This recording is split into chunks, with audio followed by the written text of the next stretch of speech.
আজিৰ এই ভিডিঅ'টোত টোটেল 20টা কুৱেশ্যন আলোচনা কৰিম। এই 20টাৰ ভিতৰত আপোনালোকে কেইটা পাৰিলে সেইটো কমেণ্টত জনাব। আৰু ভিডিঅ'টো ভাল পালে চেনেলটো ছাবস্ক্ৰাইব কৰিব। আহক আজিৰ ভিডিঅ'টো আৰম্ভ কৰোঁ। আজিৰ প্ৰথম কুৱেশ্যনটো হ'ল পৃথিৱীৰ আটাইতকৈ ডাঙৰ উষ্ণ মৰুভূমি কোনখন? পৃথিৱীৰ আটাইতকৈ ডাঙৰ উষ্ণ মৰুভূমি কোনখন? অপশ্যনসমূহৰ ভিতৰত কাৰেক্ট অপশ্যনটো হ'ল অপশ্যন নম্বৰ এ, ছাহাৰা মৰুভূমি।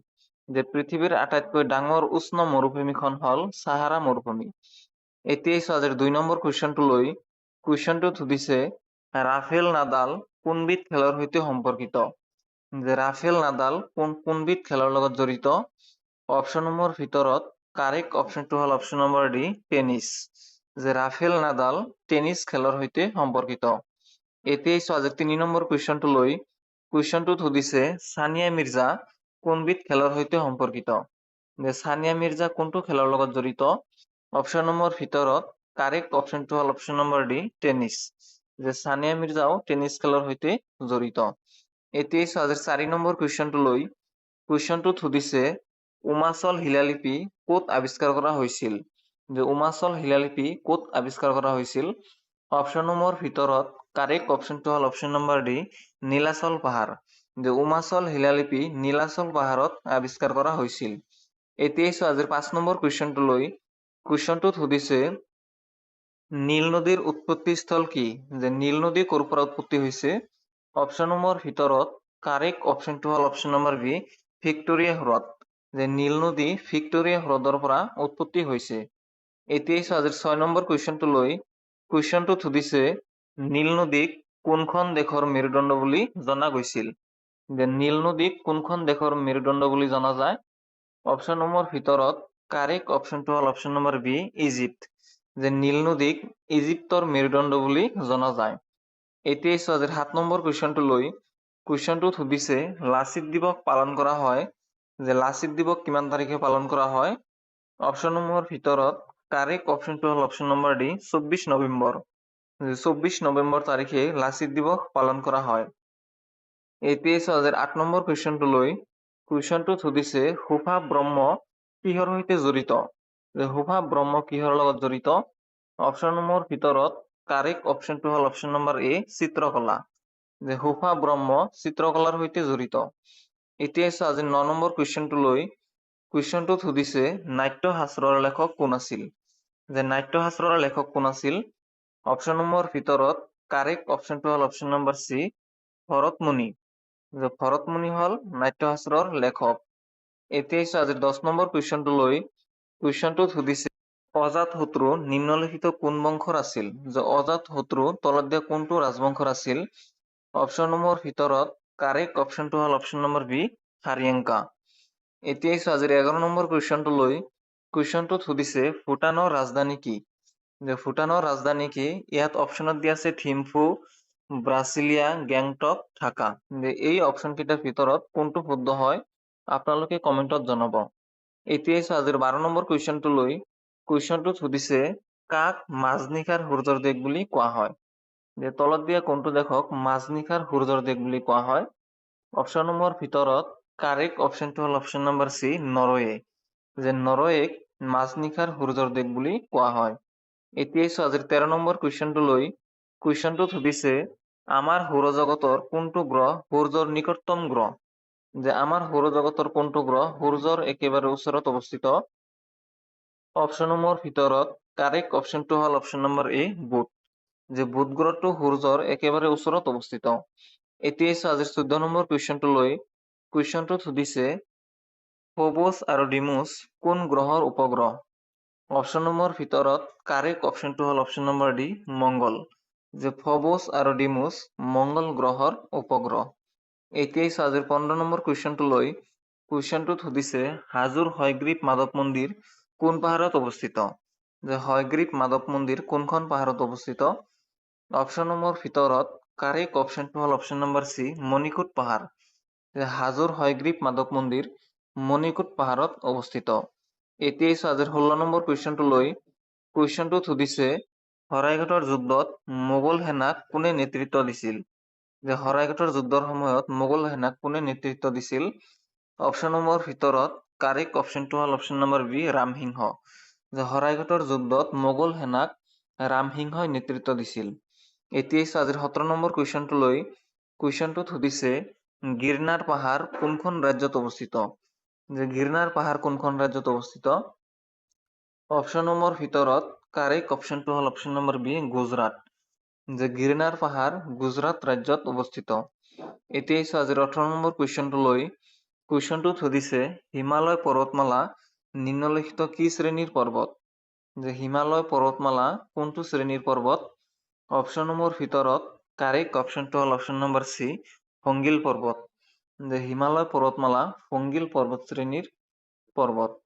এতিয়া আজিৰ 19 নম্বৰ কুৱেশ্যনটো লৈ কুৱেশ্যনটোত সুধিছে প্ৰথম জৈন পৰিষদ ক'ত অনুষ্ঠিত হৈছিল? যে প্ৰথম জৈন পৰিষদ ক'ত অনুষ্ঠিত কৰা হৈছিল? অপশ্যনসমূহৰ ভিতৰত কাৰেক্ট অপশ্যনটো হ'ল অপশ্যন নম্বৰ বি পাটলিপুত্ৰ। যে প্ৰথম জৈন পৰিষদ পাটলিপুত্ৰত অনুষ্ঠিত হৈছিল। এতিয়া আজিৰ 20 নম্বৰ কুৱেশ্যনটো লৈ কুৱেশ্যনটোত সুধিছে ইউক্ৰেইনৰ ৰাজধানী কি হয়? যে ইউক্ৰেইনৰ ৰাজধানী কি? ইয়াৰ কাৰেক্ট অপশ্যনটো হ'ল অপশ্যন নম্বৰ বি কিয়েভ। যে ইউক্ৰেইনৰ ৰাজধানী হ'ল কিয়েভ। চ' এই 20টাই আছিল আজিৰ প্ৰশ্ন। এই 20টাৰ ভিতৰত আপোনালোকে কেইটা পাৰিলে সেইটো কমেণ্টত জনাব। ভিডিঅ'টো ভাল পালে চেনেলটো ছাবস্ক্ৰাইব কৰিব আৰু ভিডিঅ'টো এটা লাইক কৰি দিব। ধন্যবাদ। কোনখন জিলাক খাগ্ৰিজান বুলি জনা গৈছিল? যে তলত দিয়া কোনটো জিলাক খাগ্ৰিজান বুলি কোৱা হয়? অপশ্যনসমূহৰ ভিতৰত কাৰেক্ট অপশ্যনটো হ'ল অপশ্যন নম্বৰ বি নগাঁও। যে নগাঁও জিলাক খাগ্ৰিজান বুলি কোৱা হয়। এতিয়া আজিৰ 2 নম্বৰ কুৱেশ্যনটো লৈ কুৱেশ্যনটোত সুধিছে যমুনা বড়ো কোনবিধ খেলৰ সৈতে সম্পৰ্কিত? যে যমুনা বড়ো কোনটো খেলৰ লগত জড়িত? অপশ্যনসমূহৰ ভিতৰত কাৰেক্ট অপশ্যনটো হ'ল অপশ্যন নম্বৰ চি বক্সিং। যে যমুনা বড়ো বক্সিং খেলৰ সৈতে সম্পৰ্কিত। এতিয়া আজিৰ 3 নম্বৰ কুৱেশ্যনটো লৈ কুৱেশ্যনটোত সুধিছে উত্তৰ আমেৰিকা আৰু দক্ষিণ আমেৰিকাৰ মাজত সীমা নিৰ্ধাৰণ কৰিছে। যে তলত দিয়া কোনটোৱে উত্তৰ আমেৰিকা আৰু দক্ষিণ আমেৰিকাৰ মাজত সীমা নিৰ্ধাৰণ কৰিছে? অপশ্যনসমূহৰ ভিতৰত কাৰেক্ট অপশ্যনটো হ'ল অপশ্যন নম্বৰ বি পানামা খালে। যে পানামা খালে উত্তৰ আমেৰিকা আৰু দক্ষিণ আমেৰিকাৰ মাজত সীমা নিৰ্ধাৰণ কৰিছে। এতিয়া আজিৰ 4 নম্বৰ কুৱেশ্যনটো লৈ কুৱেশ্যনটোত সুধিছে ভাৰতৰ কোনখন নদীক বৃদ্ধা গংগা বুলি কোৱা হয়? যে তলত দিয়া কোনটো নদীক বৃদ্ধা গংগা বুলি কোৱা হয়? অপশ্যনসমূহৰ ভিতৰত কাৰেক্ট অপশ্যনটো হ'ল অপশ্যন নম্বৰ বি গোদাবৰী। যে গোদাবৰী নদীক বৃদ্ধা গংগা বুলি কোৱা হয়। এতিয়া আজিৰ 5 নম্বৰ কুৱেশ্যনটো লৈ কুৱেশ্যনটোত সুধিছে পঞ্চতন্ত্ৰৰ লেখক কোন? যে পঞ্চতন্ত্ৰ কোনে লিখিছিল? ইয়াৰ কাৰেক্ট অপশ্যনটো হ'ল option number D Vishnu Sharma. যে বিষ্ণু শৰ্মাই পঞ্চতন্ত্ৰ লিখিছিল। এতিয়া আজিৰ 6 নম্বৰ কুৱেশ্যনটো লৈ কুৱেশ্যনটোত সুধিছে প্ৰথম অসমীয়া আধুনিক নাটক কোনখন? যে প্ৰথম অসমীয়া আধুনিক নাটক কোনখন? অপশ্যনসমূহৰ ভিতৰত কাৰেক্ট অপশ্যনটো হ'ল অপশ্যন নম্বৰ বি ৰাম নৱমী। যে ৰাম নৱমী হ'ল প্ৰথম অসমীয়া আধুনিক নাটক। এতিয়া আজিৰ 7 নম্বৰ কুৱেশ্যনটো লৈ কুৱেশ্যনটোত সুধিছে ৰেংমা কোনখন ৰাজ্যৰ লোকনৃত্য? যে ৰেংমা কোনখন ৰাজ্যৰ লোকনৃত্য? অপশ্যনসমূহৰ ভিতৰত কাৰেক্ট অপশ্যনটো হ'ল অপশ্যন নম্বৰ চি নাগালেণ্ড। যে ৰেংমা নাগালেণ্ড ৰাজ্যৰ লোকনৃত্য। এতিয়া আজিৰ 8 নম্বৰ কুৱেশ্যনটো লৈ কুৱেশ্যনটোত সুধিছে গীত গোবিন্দৰ লেখক কোন আছিল? যে গীত গোবিন্দ কোনে লিখিছিল? অপশ্যনসমূহৰ ভিতৰত কাৰেক্ট অপশ্যনটো হ'ল অপশ্যন নম্বৰ ডি জয়দেৱ। যে জয়দেৱে গীত গোবিন্দ লিখিছিল। এতিয়া আজিৰ 9 নম্বৰ কুৱেশ্যনটো লৈ কুৱেশ্যনটোত সুধিছে ভাৰতৰ আটাইতকৈ পুৰণি প্লেনেটেৰিয়াম তাৰকা গ্ৰহ ক'ত অৱস্থিত? যে ভাৰতৰ আটাইতকৈ পুৰণি প্লেনেটেৰিয়াম ক'ত অৱস্থিত? অপশ্যনসমূহৰ ভিতৰত কাৰেক্ট অপশ্যনটো হ'ল অপশ্যন নম্বৰ চি কলকাতাত।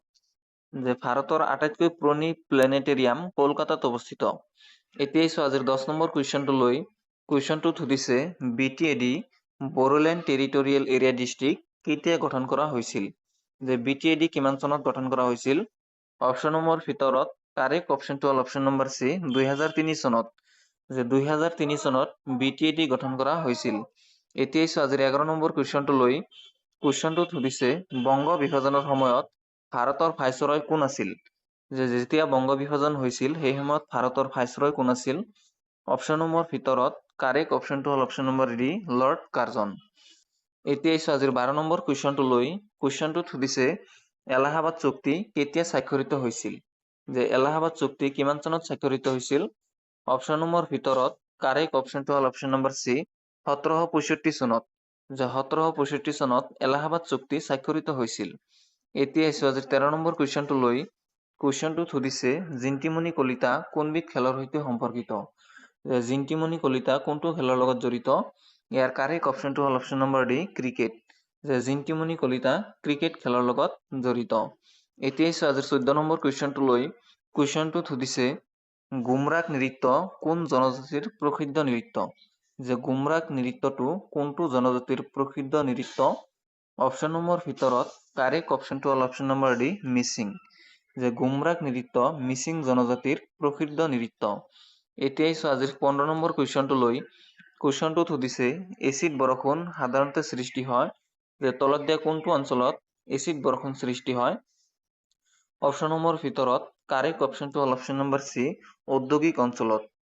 ঔদ্যোগিক অঞ্চলত আটাইতকৈ বেছি এচিড বৰষুণৰ সৃষ্টি হয়। এতিয়া আজিৰ 16 নম্বৰ কুৱেশ্যনটো লৈ কুৱেশ্যনটোত সুধিছে কাঞ্চনজংঘা ৰাষ্ট্ৰীয় উদ্যান ক'ত অৱস্থিত? কাঞ্চনজংঘা ৰাষ্ট্ৰীয় উদ্যান ক'ত অৱস্থিত? অপশ্যন নম্বৰ ভিতৰত কাৰেক্ট অপশ্যনটো হ'ল option number B Sikkim. Kanchenjunga ৰাষ্ট্ৰীয় উদ্যান ছিকিমত অৱস্থিত। এতিয়া আজিৰ 17 নম্বৰ কুৱেশ্যনটো লৈ কুৱেশ্যনটোত সুধিছে ভাৰতীয় ৰিজাৰ্ভ বেংকৰ মুখ্য কাৰ্যালয় ক'ত আছে? ভাৰতীয় ৰিজাৰ্ভ বেংকৰ মুখ্য কাৰ্যালয় ক'ত অৱস্থিত? অপশ্যন নম্বৰ ভিতৰত কাৰেক্ট অপশ্যনটো হ'ল অপশ্যন নম্বৰ চি মুম্বাই। ভাৰতীয় ৰিজাৰ্ভ বেংকৰ মুখ্য কাৰ্যালয় মুম্বাইত অৱস্থিত। এতিয়া আজিৰ 18 নম্বৰ কুৱেশ্যনটো লৈ কুৱেশ্যনটোত সুধিছে উত্তৰ পূব ভাৰতৰ আটাইতকৈ পুৰণি আৰু প্ৰথমখন ৰাজহুৱা বিশ্ববিদ্যালয় হ'ল উত্তৰ পূব ভাৰতৰ আটাইতকৈ পুৰণি আৰু প্ৰথমখন ৰাজহুৱা বিশ্ববিদ্যালয় কোনটো? ইয়াৰ কাৰেক্ট অপশ্যনটো হ'ল অপশ্যন নম্বৰ চি গুৱাহাটী বিশ্ববিদ্যালয়। উত্তৰ পূব ভাৰতৰ আটাইতকৈ পুৰণি আৰু প্ৰথমখন ৰাজহুৱা বিশ্ববিদ্যালয় হ'ল গুৱাহাটী বিশ্ববিদ্যালয়।